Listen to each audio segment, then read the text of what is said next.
Federal, state, or local? Which level of government is the biggest threat to your freedom and liberty? While I may certainly have my opinions and thoughts, they're probably not as well researched and nuanced as my guest here today, attorney Lucas Vebber with the Wisconsin Institute for Law and Liberty, who professionally sues government to push back against overreach and all sorts of different issues. Rest assured, if someone knows, it's going to be attorney Vebber. So I was able to steal him away once more from the trenches of courts, not only all over Wisconsin, but as well as all over the country, so he could answer our questions just for you. Guys, let's get into it.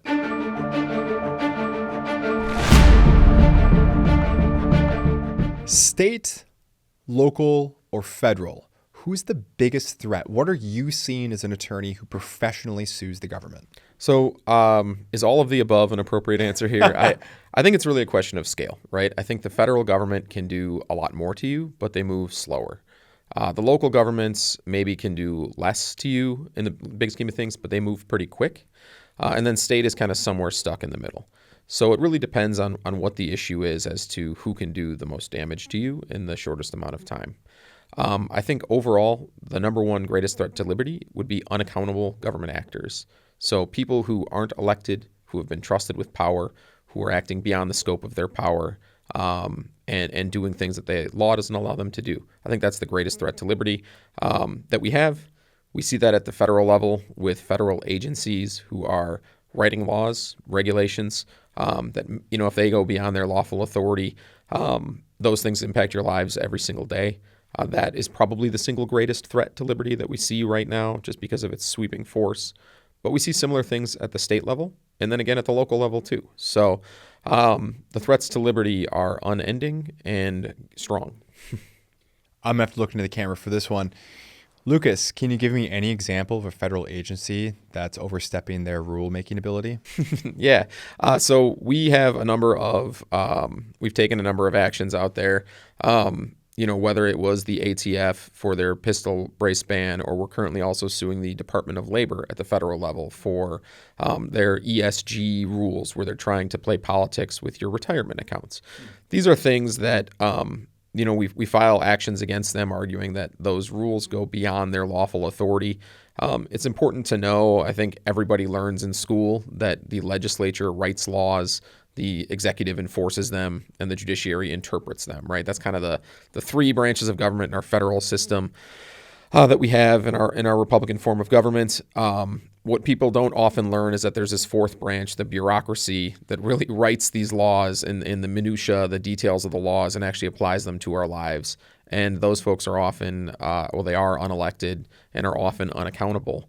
And it's those that can really impact the lives of everyday Americans the most, I think.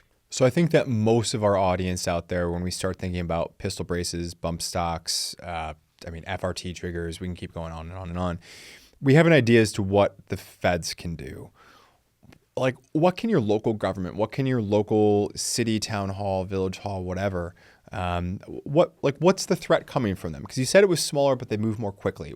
What's something that people can anchor on? Yeah. So, for example, if you have a political issue that you're supporting, they might come after your yard sign in your yard and tell you that you can't display it, right? Or start fining you for having having a flag on your house or something like that. I think the harm to you might be a smaller scale, although all harm is relative. But they can move pretty quick on that. Whereas at the federal level, they're going to, take certain actions, making certain things illegal. You might see similar stuff at the local level if they have the authority to do it. And in many cases, I would argue they don't. But in some cases they might, and they might try to regulate things at the local level, whether it's zoning laws where you could have a particular type of store or a range or things like that. Local governments can act pretty quick to change that stuff, and they have a lot of power over who can operate where, essentially. Is this something, so you kind of went through the four estates almost as a medieval history guy. It's just kind of where my mind goes on a lot of that. So we've got the four states, right? We've got your judiciary, your executive, your legislative, and of course your bureaucratic, are the four branches of government in essence. Sure. And there's hundreds of federal agencies and sub-agencies and all that kind of stuff. So the feds can do the big stuff, but they do it slowly. The local can do the little stuff, but they do it quickly. As far as just calls that you get and lawsuits that you file, who do you find yourself generally suing more? I think it's a split at this point between states and federal, but it really sort of depends on what the issues are of the day. So state agencies can do much of the same things and often have overlapping regulations with federal agencies. And then local governments are kind of a different scale, a different type of case. And when you go to sue government, it sort of depends on who you're suing as to how you sue them and what that can look like. And it depends on what they're doing as to how you can defend the individual who's being harmed, right? So all those factors kind of come into it. And that's a long way of saying, we've probably seen the most, I think, lately. It's been more federal than anything else, but they still are active everywhere. I recall talking to many years ago an attorney who, like yourself, sued government a lot, and he always said that, and I'm gonna give the comment. I'm gonna throw it back to you for reaction here. So he always said that everybody's always focused on federal, and a lot of bad things happen in federal. Rest assured, but to his mind, he always felt like people actually lost more rights in the small picture in local. So he was willing to rank order that. Yeah, reaction? I think that's a very fair way of describing things too. I think local control historically has always meant less control. I think of late it seems like local control is just that, it's control and at the local level. And I think we're seeing more and more of that. I don't know if that's what the cause of that or the impetus of that is, but it sure seems to me just candidly, I suppose, as an observer of this, that we've seen more local governments who are engaging and in many cases overstepping their authority. I don't know if it's because the federal government, they view it as moving too slow, or the state government moving too slow, and they think that they can take action quicker. But we've certainly seen a rise in local governments who are overstepping their lawful authority. Can you give like a quick example about that? Yeah, I think whether it's zoning laws in terms of what they want to regulate or not have. So, for example, Airbnbs, if they want to ban them from their community, or if there's a political issue that the local government doesn't want to have talked about or wants to, push down and not have people speaking out on, they can ban them from speaking on it by prohibiting their yard signs or sending them threatening letters. What we've seen more and more lately are parents who show up at their local school board meetings, who then get a letter from their school board threatening them with a defamation lawsuit or threatening them with some kind of legal action for what they had to say at the school board meeting. I mean, these things are all, I think, crazy and undemocratic and shouldn't be a part of our everyday lives. We should all be appalled by them. So there's a chilling of speech that can happen even at the local level. Absolutely. And obviously, when we're looking at this from the context of the Second Amendment, we don't have to deal with a lot of these particular issues in Wisconsin because we have, of course, the state preemption law, whereby local government, whether it's at town, city, village, or even at the county level, they're not allowed to pass laws that are more restrictive or stringent than what we have at the state level. So basically, all the regulation has to come through at the state level. But many other states don't have a state preemption law, which can result in, number one, a confusing patchwork where particularly maybe in like a blue urban area, leave your 11-round magazine at the door, for instance, for your concealed carry gun. And then if you're in the suburbs, more rural areas, everything's fine. It can absolutely turn into a mess, particularly if you're an out-of-town traveler, which is the reason why I always warn people that if you're traveling, it's not always good enough just to check one of those fantastic websites like the USCCA one, uscca.com/laws with an S at the end of it. It's not always good enough to necessarily check all those websites because you need to make sure that if they have a state preemption law, that you're not going to get lost in the weeds of like, oh, well, at the state level, I'm fine. Yeah, but locally, maybe they have something approximating a so-called assault weapons ban or high capacity magazine restriction or something like that. So my point in throwing it out there, number one, is just to highlight an issue for the good folks who are watching to make sure that they don't run into any of kind of the pitfalls that I see out there when we talk about these sorts of issues and local government overreach, because that's not something we thankfully have to deal with in Wisconsin, but it is something that people down the lens absolutely have to deal with, even if you're a Wisconsinite who travels. So kind of bringing it back out to the big picture, Where do you feel like you get disproportionate success or pushback from different areas? Is this something where, and I don't know, so I mean, maybe you're going to say this is a stupid question, which I'm okay with.